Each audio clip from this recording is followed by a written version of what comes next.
hand the microphone over Por to derecho, quisiera darle la palabra a George Cyber de USAID, quien es el líder para el sistema, la iniciativa de ecosistema. Gracias, doctor. Es un placer darles la bienvenida a todos. Este webinar, de hecho, como muchos saben, USAID está buscando financiar este trabajo y creemos que es una forma central de poder ofrecer eh, una guía, orientación e información basada en información de expertos sobre la necesidad, sobre todo, de todos los diferentes aspectos para las pruebas y la atención en general. Se hablará mucho sobre este tema el día de hoy. Muchas gracias, doctor Cybery. De hecho, vamos ahora tenemos bastante información que compartir el día de hoy. Hablaremos sobre COVID-19, su diagnóstico. Este webinario es de USAID con apoyo de UCSF como parte de la iniciativa del ecosistema. Hablaremos sobre el diagnóstico de COVID, lo cual incluye una actualización y las diferentes pruebas diagnósticas, consideraciones clave de su implementación, así como algunos aprendizajes de 2020. Compartiremos algunos de los recursos del portal que se han creado con apoyo de USAID y después de de la conversación, de las charlas, tendremos tiempo de preguntas y respuestas. Por favor, compártanlas en el chat que se encuentra en la parte inferior de la pantalla. Se está grabando la conversación. Compartimos que esto no se considera una asesoría médica, sino información, asesoría y debe ser interactiva, así que esperamos con ansia su participación en esta. Tendremos transmisión en vivo con traducción al español y al francés. En la parte inferior de su pantalla, en la sección de interpretación, pueden elegir el idioma de su interés. Por último, esta serie ocurre el segundo y cuarto martes del mes. Nos encantaría escuchar la opinión de los participantes sobre temas que se puedan resaltar para que este rato juntos sea tan útil como sea posible, ya sea que contactenme a mí o a Lauren en la ventana de chat, cualquier tema que quisieran que incluyéramos, por favor háganoslo saber. Con relación al diagnóstico, algunos recursos para resaltar aquí, existe una sección de COVID-19 y también quisiera resaltar los protocolos de COVID.org que tienen una sección sobre pruebas de COVID, tanto en inglés como en español, lo cual se lleva a cabo en colaboración con colaboraciones del sector salud, así como parte de los materiales de Partners in Health, de lo cual hablaremos más tarde en la sesión. El día de hoy nos acompañan como presentadores y en el panel el doctor Chas Langelier de CSF, quien es profesor adjunto de medicina en la Universidad de California, San Francisco y también en BioHub. También es director médico en Hospital de Epidemiología de Control de Enfermedades y ha financiado la investigaciones ha sido financiado por el NIH en su investigación. Se basa sobre todo en el diagnóstico de atención respiratoria y nos compartirá parte de su trabajo relacionado con COVID-19 el día de hoy.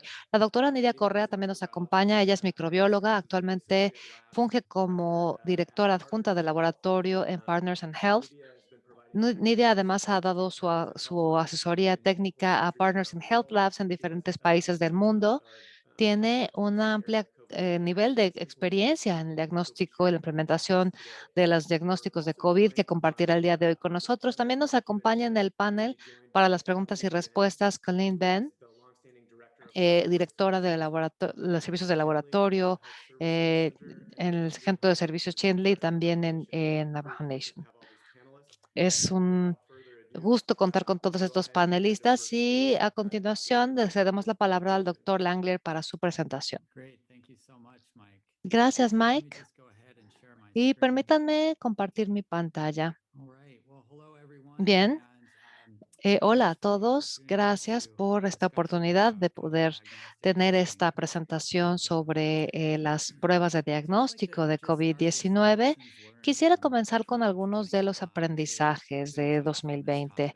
para poder comenzar como a modo de antecedentes. Diría que para comenzar, hemos aprendido que las pruebas son un fundamento para la prevención de la transmisión del SARS-CoV-2.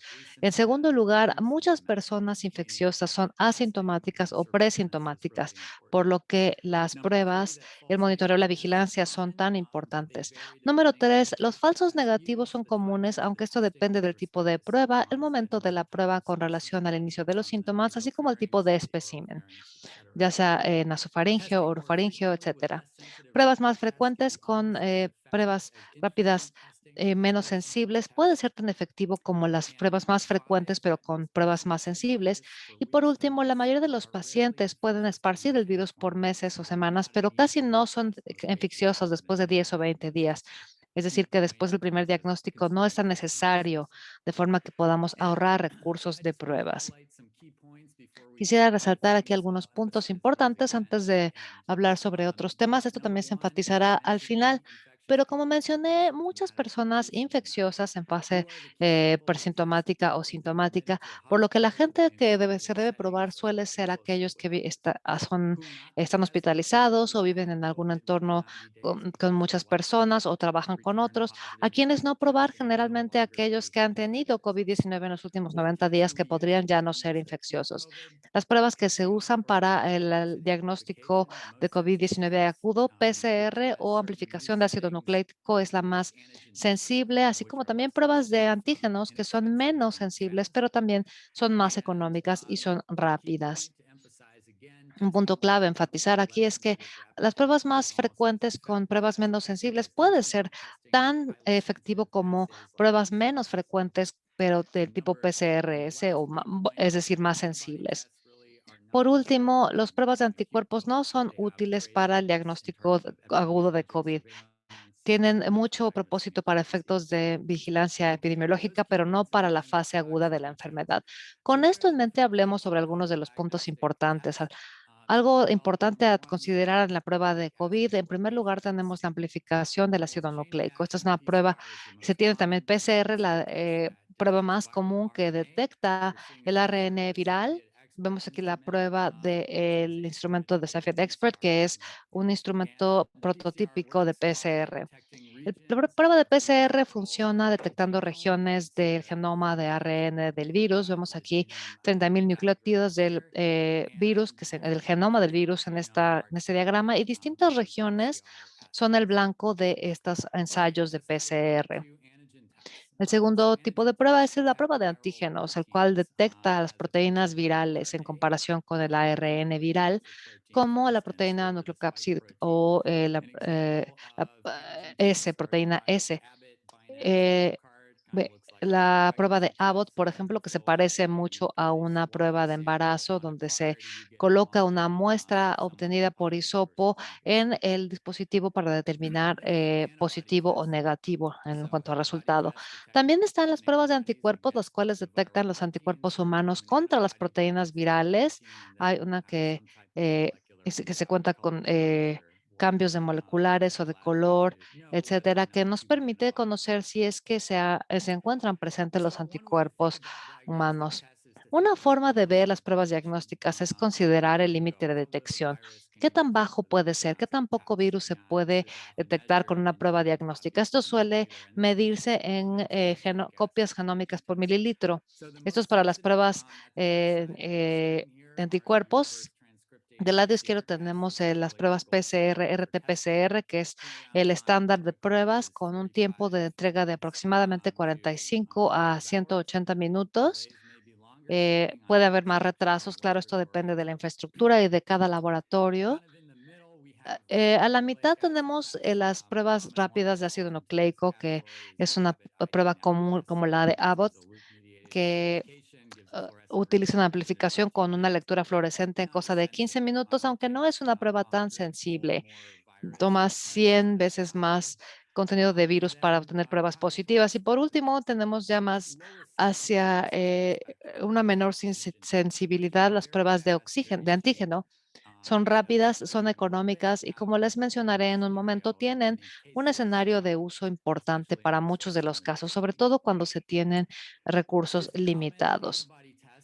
Hablando sobre las pruebas de anticuerpos, como les dije, no son útiles para el diagnóstico de COVID durante su fase aguda y esto se debe a que se toma tiempo para que una persona produzca los anticuerpos hacia los patógenos que les infectan. Aquí vemos una curva de la tasa de positividad en X, mientras que la Y tenemos días después del comienzo de los síntomas.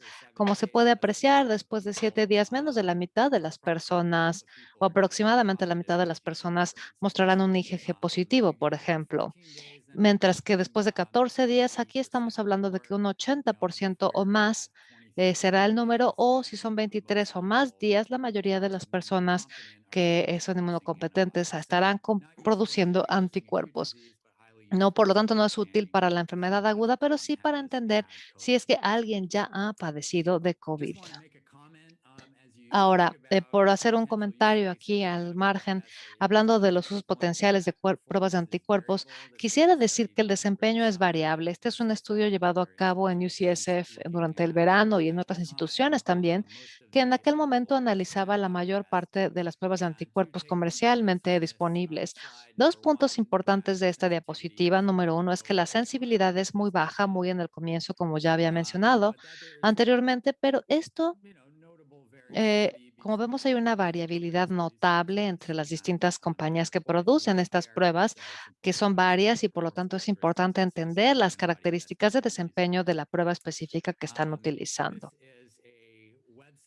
Ahora, este es un sitio web el cual es del USFDA, de la FDA de Estados Unidos, con la métrica de desempeño de todas las pruebas aprobadas, pruebas de anticuerpos aprobadas por la FDA. Es un excelente recurso de comparación de desempeño en cuanto a especificidad.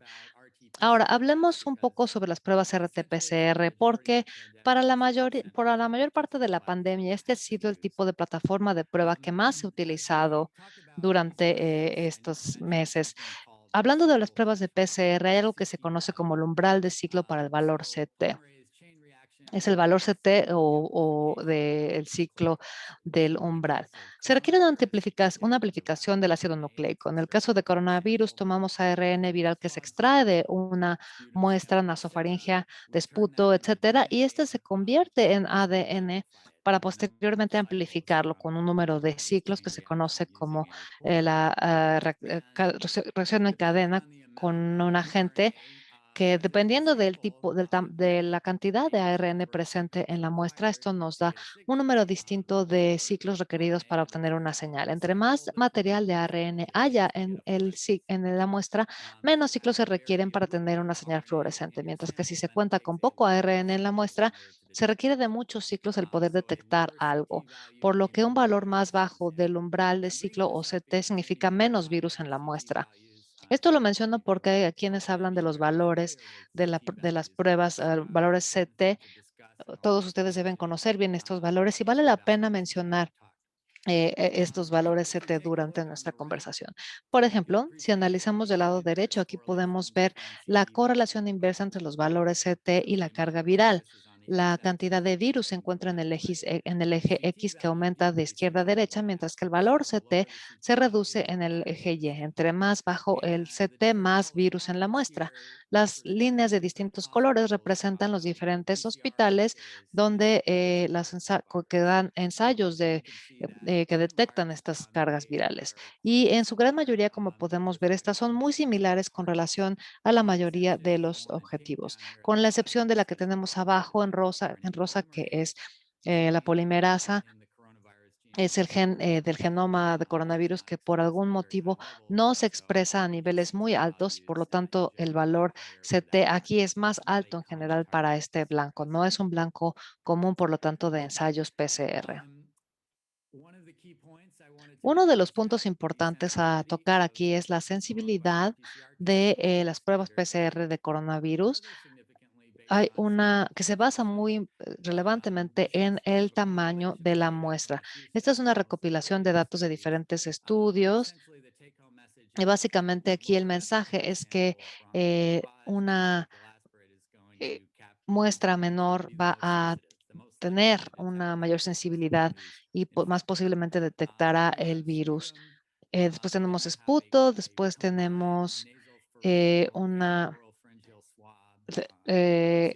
muestra orofaringea o combinada, tenemos nasal solo y después nasal y oral, que es la más apta. Después se tiene, bueno, algo que determina la variabilidad es el momento en que se realiza la prueba con relación al comienzo de los síntomas.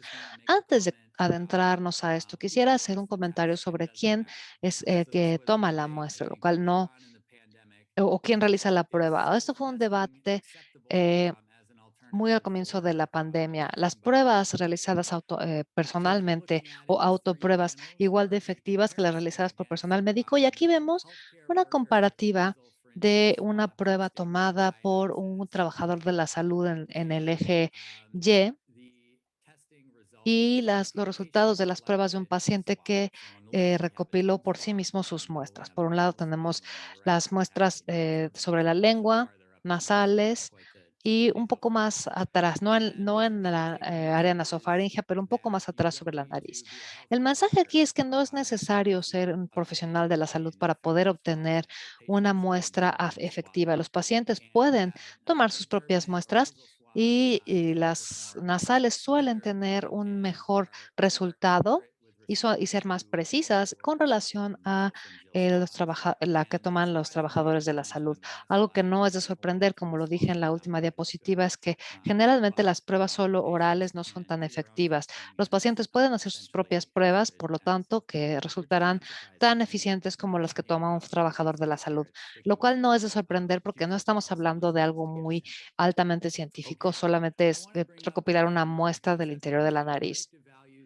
Ahora, el concepto del NPV o valor predictivo negativo, algo de lo que seguramente ya habrán pensado, pero que tiene gran relevancia para la prueba diagnóstica.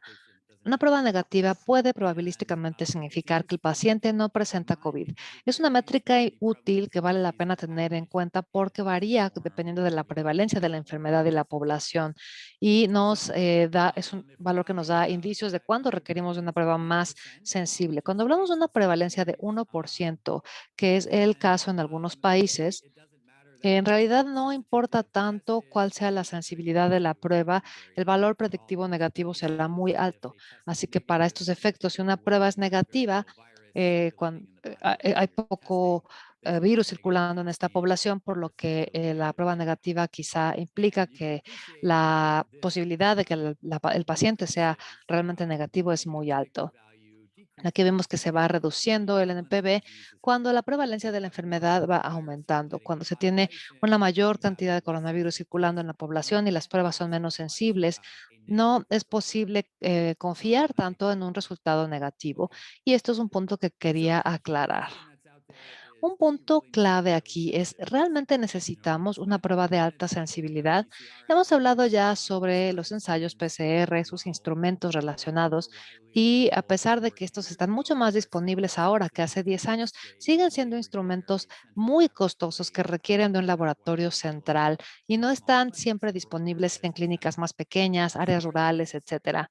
Así que realmente son necesarias, pues para responder a esa pregunta debemos pensar en la dinámica del coronavirus, de su carga viral y su probabilidad de propagarse. Estos son datos sobre esta capacidad de propagación antes del comienzo de los síntomas. Y estos vienen de un estudio de 77 personas eh, para la transmisión de coronavirus de una persona a otra. Se dio un seguimiento a estos individuos y con una gran cantidad de modelado matemático, la efectividad relativa desde el comienzo de los síntomas se midió. Esta densidad aquí habla de densidad de infectividad. Un aprendizaje importante de esta investigación es que el 44% de las transmisiones e infecciones ocurren antes de que comiencen los síntomas, algo que es muy significativo y esto explica en gran medida el por qué es que tenemos una pandemia mundial, porque las personas transmiten el coronavirus sin saber que lo padecen porque no hay síntomas. Es por lo que las pruebas se vuelven tanto más necesarias. También es posible aquí apreciar que el grado de infectividad que se correlaciona con la carga viral se reduce de forma importante tras unos 7 días. ¿Realmente necesitamos hacer pruebas de personas después de tantos días? Esa es la pregunta. Aquí tenemos datos que evalúan a 129 pacientes con relación a el virus y el tracto respiratorio y el grado positivo del cultivo. Y el resultado que vemos aquí viene a resaltar el hecho de que las personas continúan siendo positivos en cuanto a su prueba PCR durante 20, 30 días cuando el virus sigue siendo detectable. Esos son los puntos anaranjados, pero después de 20 días prácticamente no se encuentra virus vivo en estos pacientes. En gran medida, estas personas después de 20 días ya no son infecciosas y la razón de esto son los anticuerpos neutralizantes que producen, la menor cantidad de replicación viral dentro de una persona eh, y la falta de producción de cargas transmisibles a pesar de que sí exista ARN que se pueda detectar. Ahora, aquí vemos la probabilidad de un cultivo positivo. Este modelo lo que hace es enfatizar un poco más lo que acabo de explicar. Del lado izquierdo vemos la duración de los síntomas, en el eje X vemos la probabilidad de un cultivo positivo y de infecciosidad, mientras que después de unos 10 días podemos apreciar que hay una menor probabilidad, a pesar de que las pruebas positivas de PCR sean positivas, pero la posibilidad de infección es mucho menor. En el panel derecho vemos una probabilidad de infección y de cultivos positivos en función de la carga viral, lo cual muestra este tema importante de que entre más virus presenta una persona, más probable es que sean infecciosos. Algo importante a considerar, sobre todo al preguntarnos si necesitamos realmente una prueba que requiera, que detecte cargas virales muy bajas. Si alguien no es contagioso, no necesitamos este nivel de detección. Y esta es una figura que es muy parecida a la anterior, nos muestra la fracción de muestras positivas de cultivo de un estudio en Inglaterra en función de la carga viral, basándose en el valor CT. Recuerden, un valor CT más bajo equivale mayor carga viral y viceversa. Como podemos apreciar, la mayoría de las muestras aquí son de cultivos positivos de acuerdo con la efectividad y con una alta carga viral, la cual se reduce de forma significativa en los valores CT mayores que están por arriba de 35, donde la probabilidad es mucho más baja de que esto represente una infección activa.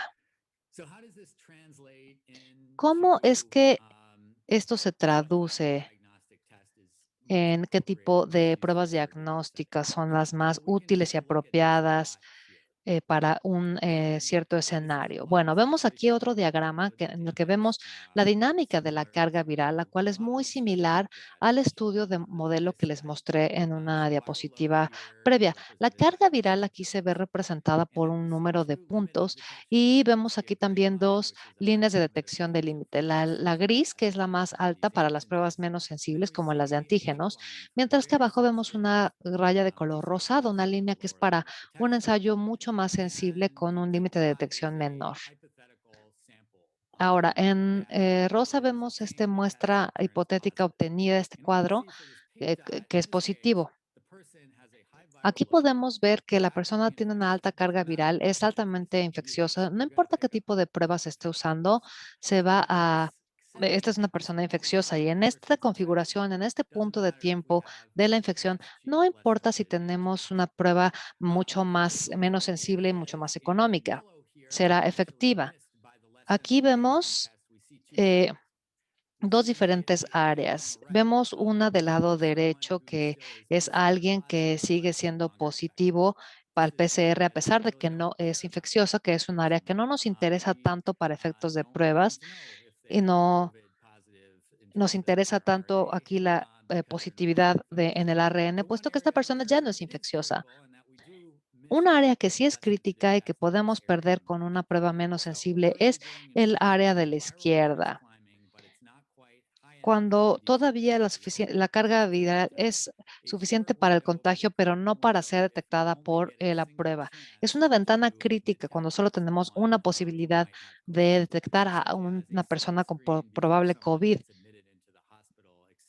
como el momento en el que se admite un paciente al hospital, por ejemplo. Sin embargo, cuando se realizan pruebas con mayor frecuencia, La posibilidad de encontrar a alguien con más rapidez o detectar a alguien es mucho mejor a pesar de que se utilice una prueba de menor sensibilidad. Si solo se tiene una posibilidad de hacer pruebas y caemos en esta ventana justo antes de que sea detectable al comienzo de la enfermedad, nos perdemos por completo de esta detección. Mientras que si las pruebas son diarias, sin duda que al día siguiente se encontrará esta infección. Y esta investigación modela la diferencia en cuanto a la infectividad en las pruebas con dos tipos de plataformas de pruebas. Y lo que se concluyó en este sentido es que si se realizan pruebas diariamente, básicamente no hay cambio con relación a la capacidad de identificar quizá remover a las personas infecciosas de donde se encuentran rodeados de población.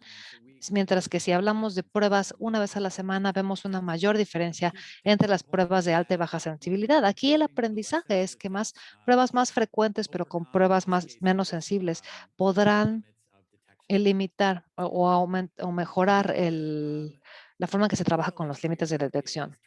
Otra correlación aquí es el tiempo de entrega de cada prueba. Tomamos aquí otro ejemplo hipotético.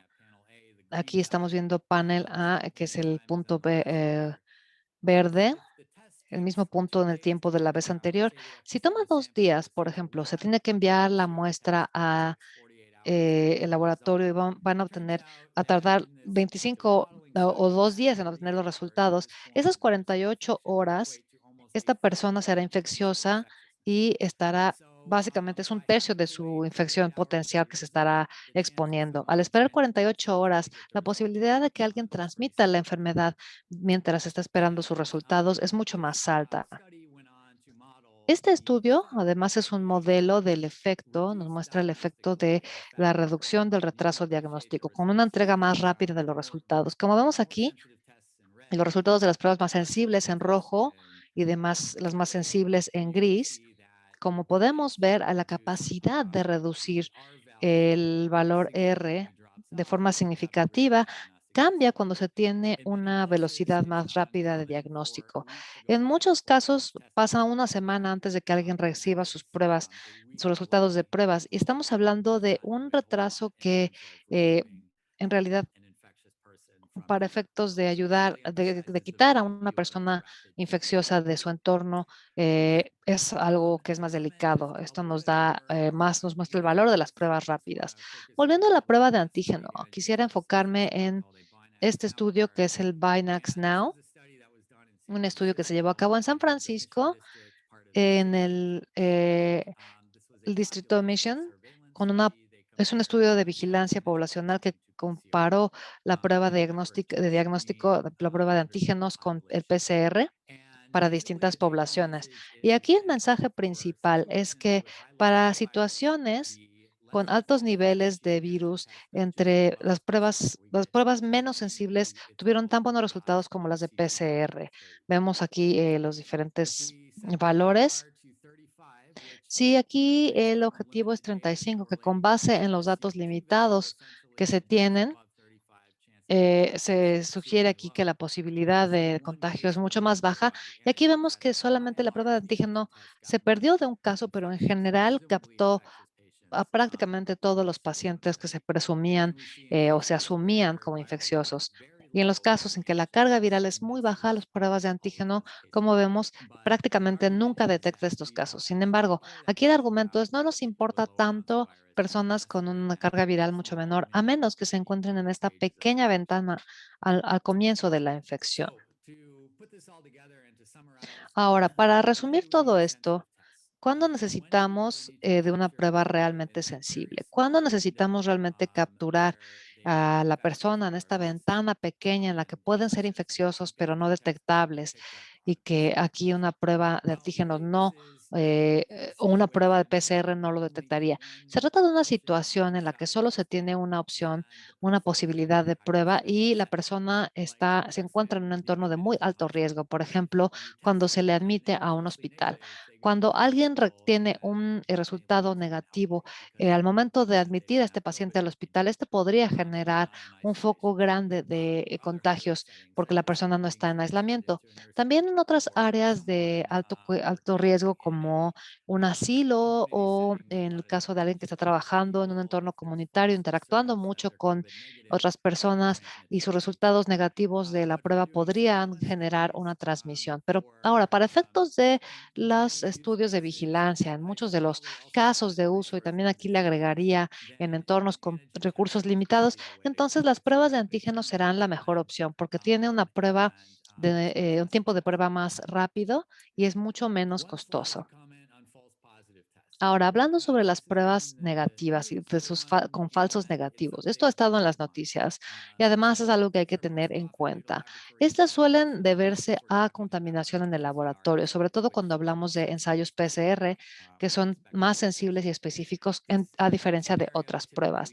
Aquí vemos un escenario típicamente en el que una menor cantidad de ARN de alguna forma, contamina, pasa de una muestra a otra dando un falso positivo, lo cual fue un problema en USCDC hace casi un año, cuando comenzaron a desarrollar su ensayo de PCR, tuvieron una contaminación viral de ARN y esto terminó por transmitirse a diferentes muestras. También los falsos positivos son más frecuentes en un contexto de menos pruebas. Por ejemplo, en una población con una prevalencia muy baja de coronavirus por SARS, una posibilidad de tener una prueba positiva es mucho más probable que no existan. El valor de predicción es a negativo. Y, por ejemplo, sucedió en el verano pasado, cuando la incidencia de coronavirus fue mucho más bajo. En San Francisco teníamos entre 5 8% de resultados positivos en poblaciones asintomáticas que tenían algún falso positivo. Y también debemos decir que algunas plataformas de antígeno anticuerpo son menos específicas y por lo tanto, debido a otros coronavirus como resfriados, pueden tener un falso positivo. Algunos son mucho más específicos, entonces hay distinciones entre el tipo de prueba. Brevemente quiero mencionar una técnica de diagnóstico que se está volviendo cada vez más disponible al público y que estudié para mi investigación. La técnica de diagnóstico que ha permitido que el mundo entienda que estábamos a punto de pues adentrarnos a una pandemia, que es esta secuenciación de metagenómica de siguiente generación que involucra la secuencia del ácido nucleico, del ARN o ADN de una muestra biológica.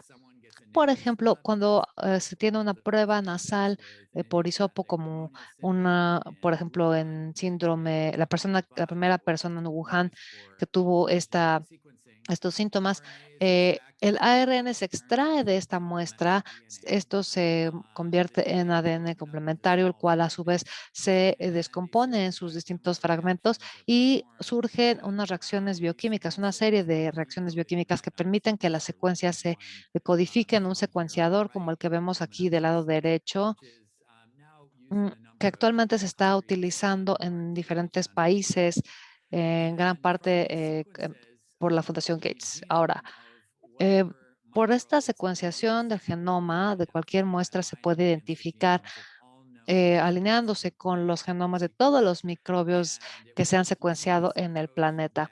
Y utilizando este enfoque es que fue posible identificar el SARS-CoV como el culpable de este comienzo, de este síndrome de neumonía idiopática de hace un poco más de un año en el primer caso que se tuvo. Ahora, la secuenciación genómica se ha convertido en un tema más relevante recientemente debido a la emergencia de diferentes variantes de SARS-CoV con diferentes características tanto de transmisibilidad como de biología.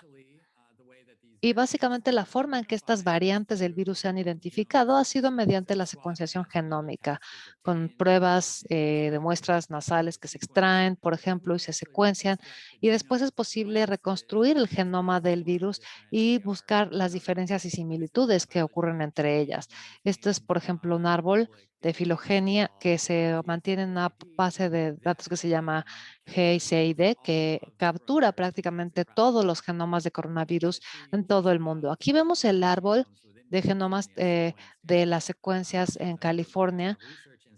Esto lo realiza el Instituto de Investigación CS BioHub. Y aquí podemos ver lo correlacionados que están. Entre más cercanos en el árbol, más similares serán entre ellos también. Y este tipo de secuenciación genómica, estas pruebas de diagnóstico fueron lo que nos permitió darnos cuenta cuando surgió el B117 en Inglaterra en los últimos 2 meses. Aquí podemos ver el B117 en rojo, en este verde, verde limón, y vemos que comienza a surgir a finales de agosto y vemos que tiene una mayor posibilidad de infección esta variante. Al hablar de variantes y pruebas diagnósticas, también debo mencionar aquí que debido a la naturaleza de los ensayos de PCR que requieren de la detección de ciertas regiones del genoma viral, los ensayos PCR que detectan esta proteína, este gen de proteína, el pico que en diferentes áreas cuentan con mutaciones. Si el PCR se encuentra cerca de una mutación, el resultado puede ser falso, negativo. Esto lo muestra esta identificación de Public Health England de estos objetivos negativos en sus ensayos PCR. Como vemos, el número de que se conocen resultados es dropout, que van aumentando conforme la mutación B117 emergió. Afortunadamente, la mayoría de estos tienen dos blancos, así que a pesar de que estas no son viables, generalmente uno de ellos será positivo.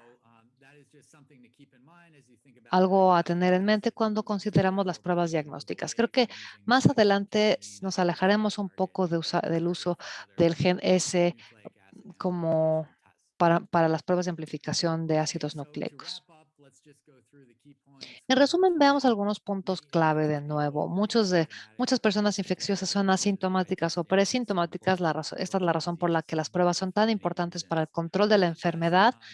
Ahora, ¿a quién realizarle pruebas? Personas en entornos de alto riesgo, aquellos que serán hospitalizados donde podrían infectar a alguien o quienes viven en lugares con muchas personas o trabajan con muchas personas. ¿A quién no realizar pruebas? Personas que han tenido COVID-19 confirmado en los últimos 90 días, pues es poco probable que se obtenga un valor real de realizar una segunda prueba y es poco probable que sean infecciosos después de 10 o 20 días.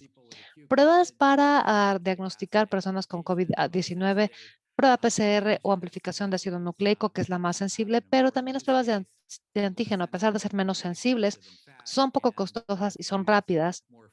Y al usarse con mayor frecuencia, básicamente son casi tan buenas en la mayoría de los casos como una prueba más sensible.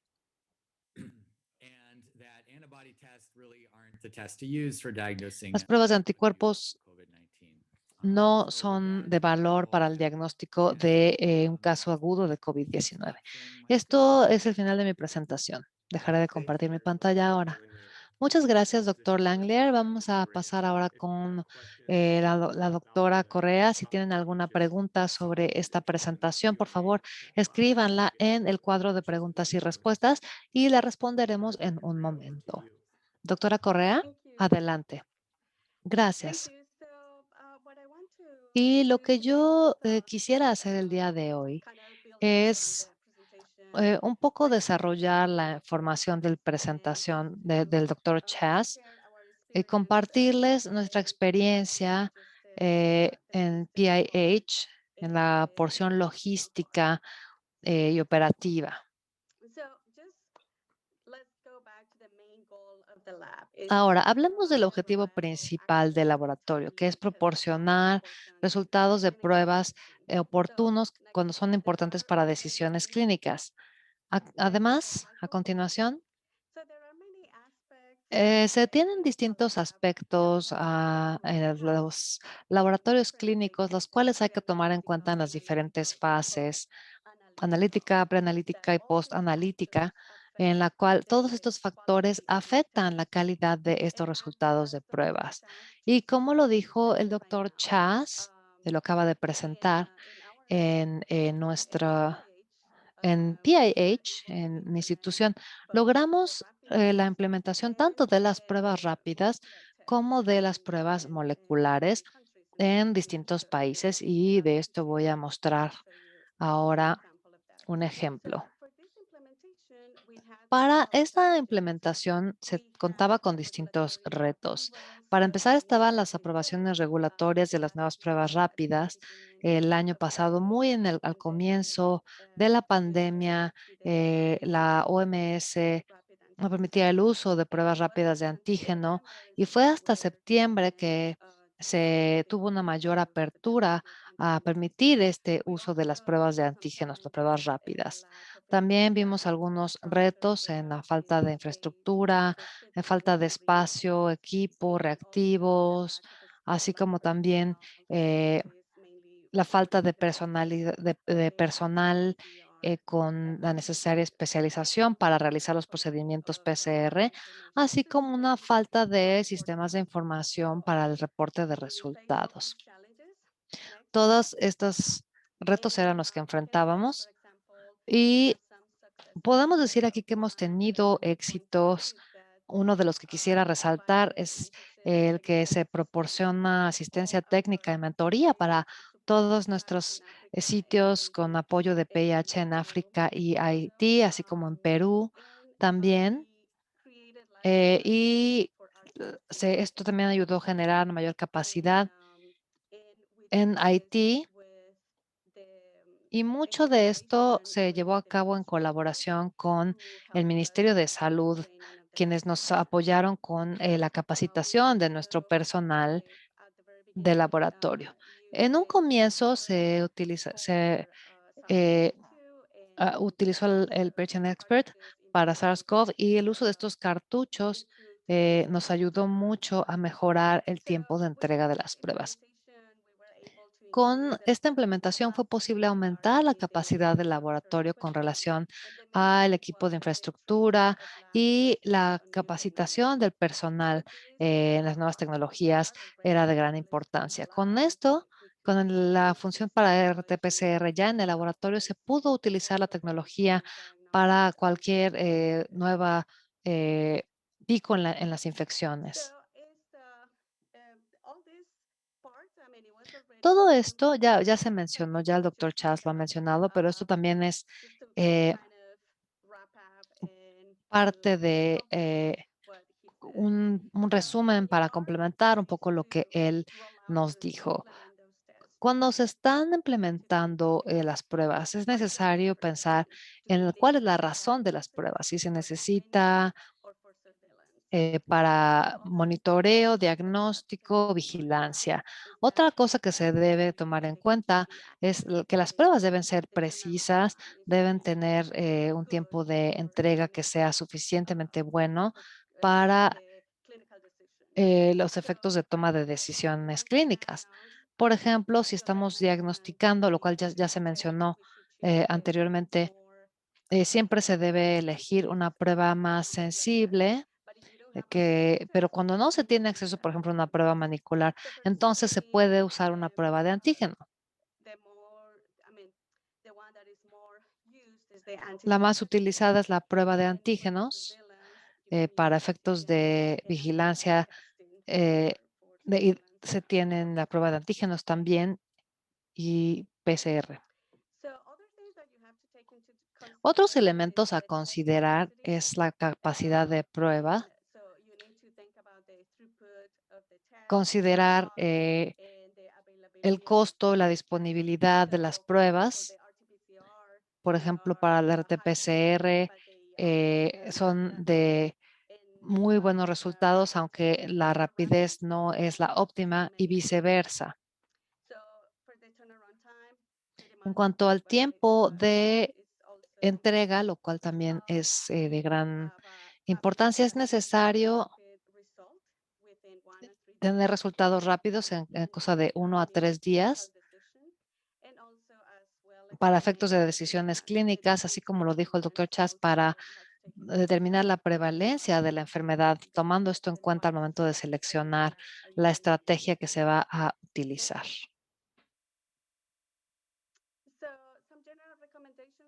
Algunas recomendaciones generales para las pruebas de antígenos, estas son de la OMS, se pueden utilizar para respuesta a el aumento de los casos, así como rastreo, de los contagios, monitoreo de incidentes, algunas áreas específicas del hospital, por ejemplo, o en las escuelas, el monitoreo de transmisión en comunidades, así como para llevar un registro de los contactos asintomáticos.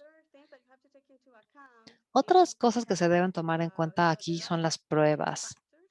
Se tienen 10 factores que afectan, tienen un impacto en las pruebas que se eligen, entre las cuales contamos con los datos disponibles de parte del fabricante, sobre todo las pruebas clínicas que se llevan a cabo. Deben estas ser de excelente desempeño, con una sensibilidad de más de 80% y más de 90% de especificidad.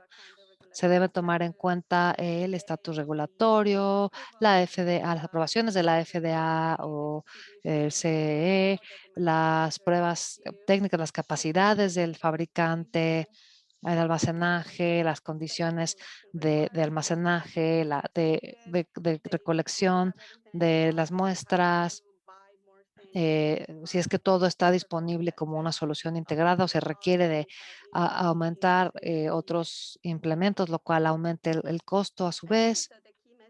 Y creo que estos son los mensajes clave que yo quería ofrecer con esta presentación, que básicamente es que los RTT son mucho más viables para los RDTs, las pruebas rápidas son mucho más viables para países de renta más baja, donde las pruebas RT-PCR no son tan viables o requieren demasiado tiempo.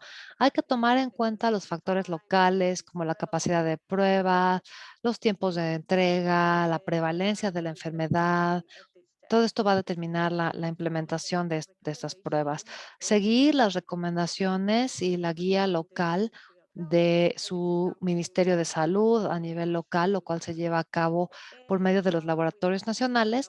Y también se tienen materiales de capacitación de la OMS, de la OPS, de la Sociedad Africana de Medicina del Laboratorio, todo esto disponible a través de los sitios web que mencionó el doctor Michael al comienzo de esta llamada. Así que si tienen alguna pregunta, por favor, háganosla saber. Dr. Correa, thank you very much. Doctora We'll Correa, take muchas questions gracias. from Ahora audience. queremos abrir el piso a cualquier pregunta por medio de la función de preguntas Q y A. Tenemos ya una que viene de, bueno, ¿qué porcentaje de recontaminación están viendo en sus hospitales? Eh, Doctora Correa, ¿quisiera comentar algo al respecto? La pregunta es, ¿qué porcentaje de recontaminación estamos viendo en los hospitales? Esto se refiere a reinfecciones de un mismo paciente con COVID-19. Sí, justamente estoy solicitando aclaración. La persona que haya hecho la pregunta, si puede quizá desarrollar un poco su pregunta, esto sería muy útil. De hecho, no cuento con tanta información de parte de nuestros sitios con relación a esto. No sé si el doctor Chas tenga más información al respecto.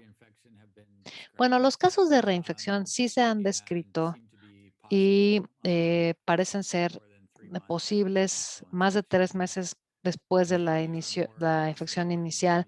Quizá más aún en pacientes inmunocomprometidos que no están produciendo una respuesta de anticuerpos de muy alta eficiencia, pero por ahora se está limitando a reportes de caso y sospechas.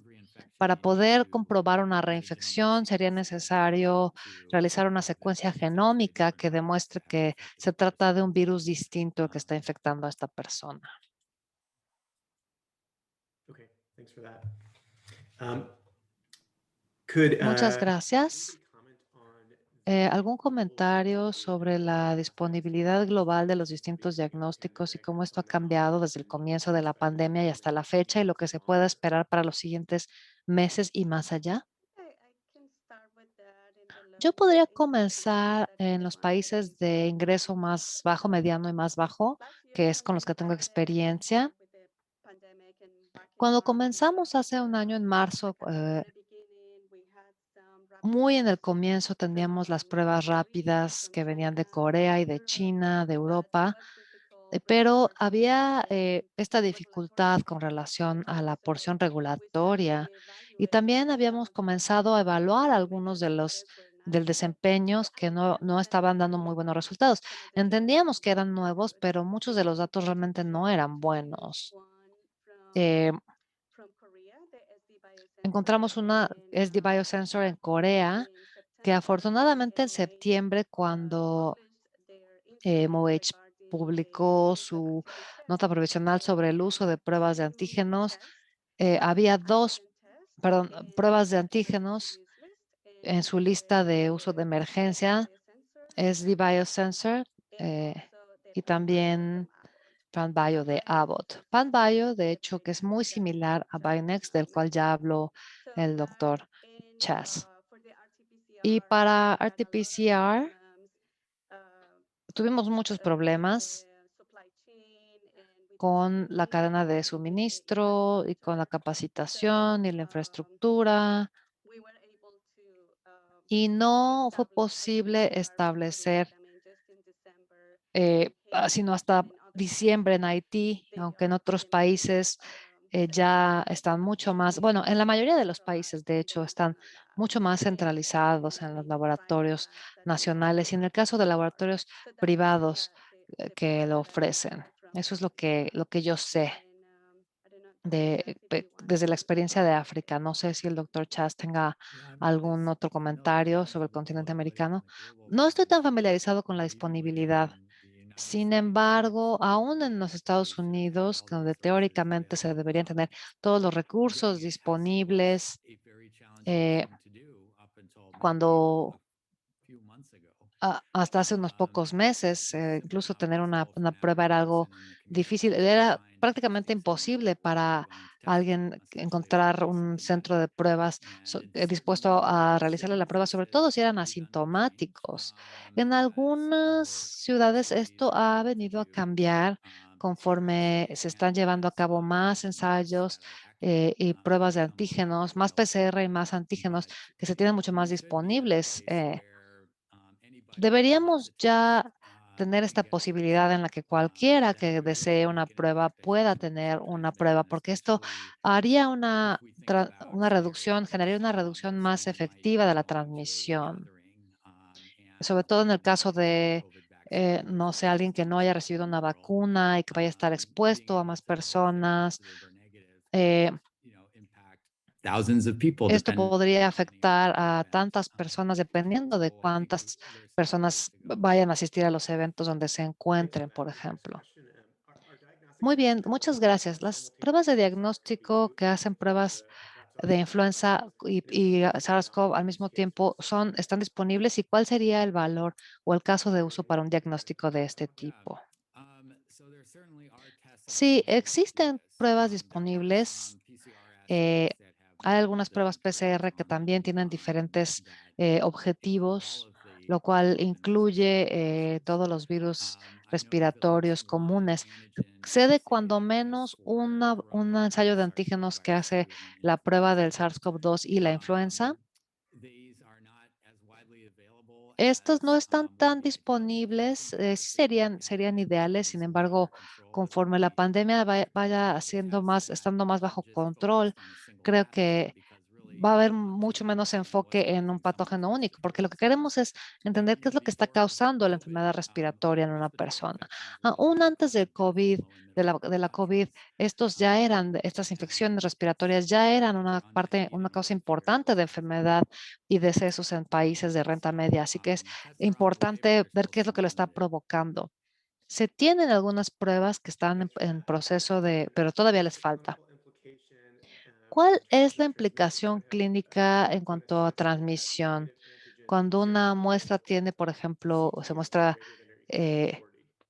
un Sorry, CTR de menos I o más misstated o that igual a question. 40. Could Perdón, you repeat si it? esta pregunta suena rara. Yeah, ¿Cuál es la sure. implicación clínica y en términos de transmisión cuando Um, tenemos una muestra con AG negativo, PCR in positivo thinking con about that CT scenario, there are two mayor o igual a possibilities. 40? One, the Bueno, para person este treated at a escenario hay very dos early stage of posibilidades. their Puede infection. tratarse de que se That's encuentra en number one, though, fases muy where the tempranas de PCR la test will infección detect someone esta ventana donde la prueba PCR detecta a alguien que tiene una carga viral muy baja como para ser detectable para una prueba mucho menos sensible, o también podría estar al final de su infección, en la que quizá eran sintomáticos o asintomáticos y positivos algunas semanas antes. Y esto sería un escenario en que una prueba de este tipo podría ayudar o quizá realizar una siguiente prueba al siguiente día. Si se tiene esta ventana muy al principio de la infección, la prueba de antígenos podría ser posible al día siguiente y el valor CT debería ser menor. Thanks for that. Next question. Muchas gracias. Ahora, eh, ¿dónde se está usando a su máximo potencial estas pruebas para identificar las medidas de control comunitario, por ejemplo, en escuelas y otros lugares de trabajo? Dr. Correa, would you like to comment on that? Doctora Correa. Uh, so there are, I mean, I went through through those scenarios really Bien, fast. They are yo leí los in escenarios the muy rápido, pero los pueden encontrar en el sitio de la in the American OMS, así como también en el CDC africano, scenarios where donde you can se encuentran todos estos escenarios para el uso de las pruebas de antígenos.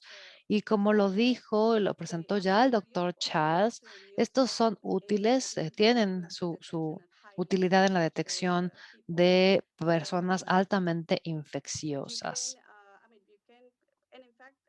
Y de hecho, se cuenta con algoritmos los cuales también podemos compartirles, algunos de los cuales también pueden ayudar a los actores principales y a los tomadores de decisiones para sus efectos. Las pruebas de antígeno se pueden usar definitivamente en el caso de requerir la identificación de pacientes altamente In San infecciosos. Francisco, we're starting to see some community En screening San Francisco initiatives comenzamos a ver algunas where they iniciativas de have some monitoreo sufficient comunitario, incluido, por ejemplo, las estaciones de subterráneo, metro subterráneo, buscando identificar personas infecciosas que quizá puedan no saber que son contagiosas para poder así evitar esta transmisión.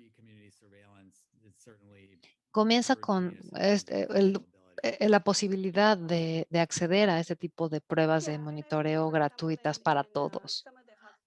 Sí, y creo que en algunos de los hospitales, por ejemplo, que se encuentran en áreas más remotas, se pueden realizar pruebas a los trabajadores de la salud, por ejemplo, de forma semanal o cada 2 semanas, o realizar pruebas a where you can bueno, estos use son the tan solo antigen algunos ejemplos donde es for the posible aprovechar estas pruebas de treatment. antígenos para efectos de Thanks for the monitoreo. comments.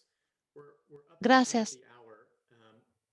And for those who are able to stay on, we're happy to stay on and Para answer aquellos questions. que se queden, nos daría mucho gusto responder a sus preguntas finales, también para efectos de presentarles algunos de los recursos que se mencionaron en la conversación, que son parte del portal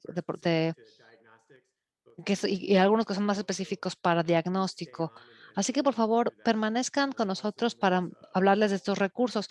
También pueden ver que tenemos una encuesta en la pantalla. Esto es para obtener información. En el chat también veremos los enlaces donde se pueden ustedes inscribir a las actualizaciones para webinars más adelante. Queremos agradecer a USAID por su colaboración y a todos por acompañarnos, al doctor Langler, la doctora Correa, por tomarse el tiempo de acompañarnos el día de hoy. Estaremos aquí algunos minutos más y les queremos agradecer a todos por su tiempo y su participación. Y para los que permanezcan con nosotros, hay una pregunta. eh, no les podrían comentar, doctora, sobre las experiencias en Navajo Nation, en Nación Navajo. Esto es para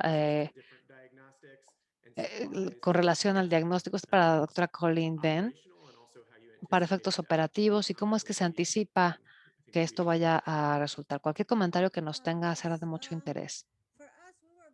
Bueno, nosotros fuimos muy afortunados en cuanto a que nuestro supervisor de microbiología es una persona muy inteligente. Cuando comenzó a los titulares la pandemia de COVID, la iniciativa, nuestra líder comenzó rápidamente a obtener materiales que pensó que necesitaríamos más adelante. Así que hizo esto, contactó a algunos de nuestros proveedores de laboratorio para pedir muchas eh, hisopos para las pruebas, que suelen ser las pruebas nasofaringes en nuestro caso, y también solicitó muchos de los reactivos y demás. Así que para cuando llegamos a ese punto ya estábamos muy bien preparados.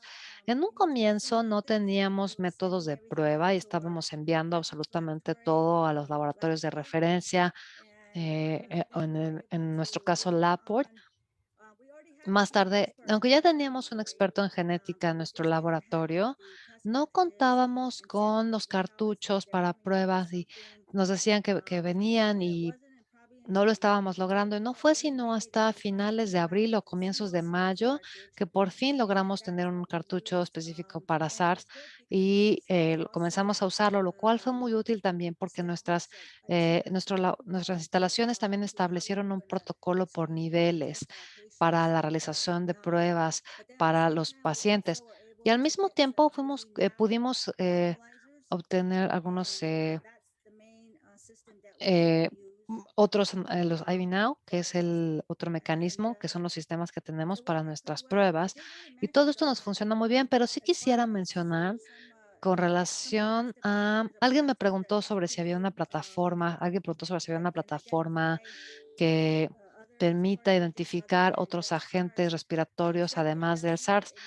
Sabia tiene cartuchos que nos permiten detectar SARS, eh, influenza en el mismo cartucho, y también está el analyzer de BioFire, el cual tiene 13 objetivos en su panel. Es una prueba bastante más costosa y sin embargo se puede detectar organismos como el SARS, la influenza micoplasma.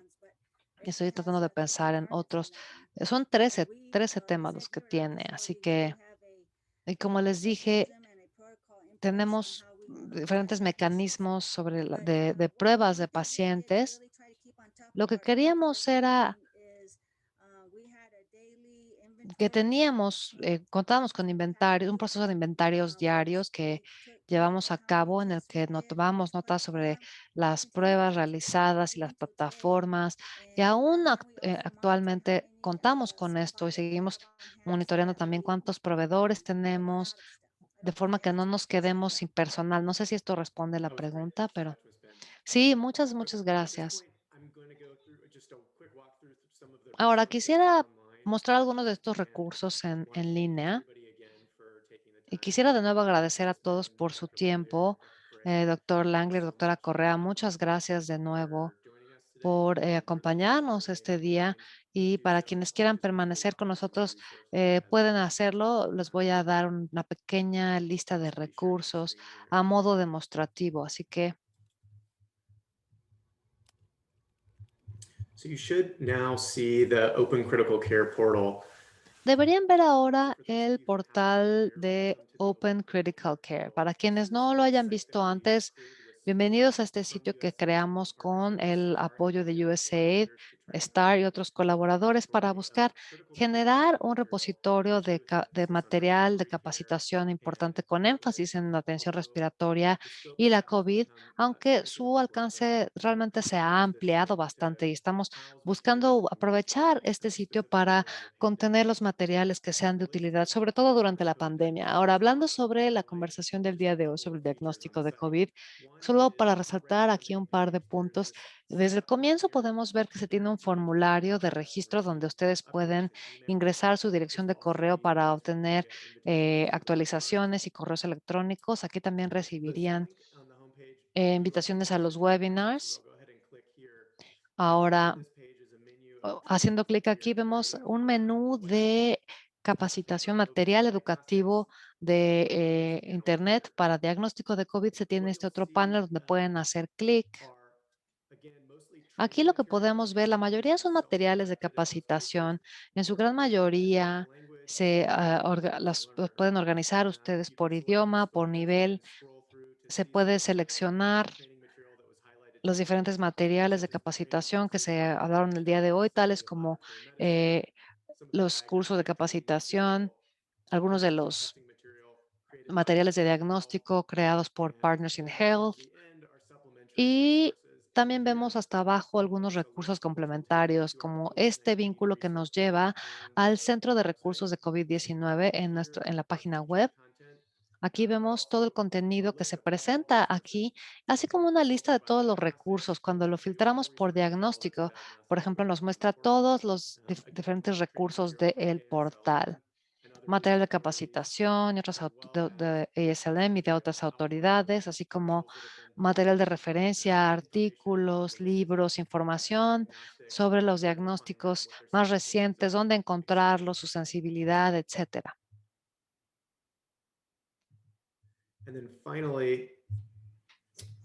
Por último, el último que vemos aquí, que es el enlace a la página de inicio, que es el sitio de COVID Protocols, que se creó junto con Brigham and Women's Hospital y Partners in Health. Del lado izquierdo vemos una sección, la número 2, que se llama Pruebas de COVID, donde se cubre gran parte del material del que se habló el día de hoy. Y puede también, de hecho está disponible en español. Ustedes pueden hacer el cambio. La gran mayoría de este sitio se encuentra ya en español y de hecho la próxima semana estará completamente disponible en español. Dejaré ahora de compartir mi pantalla. Lo que quisiera es volver a agradecer a todos por acompañarnos.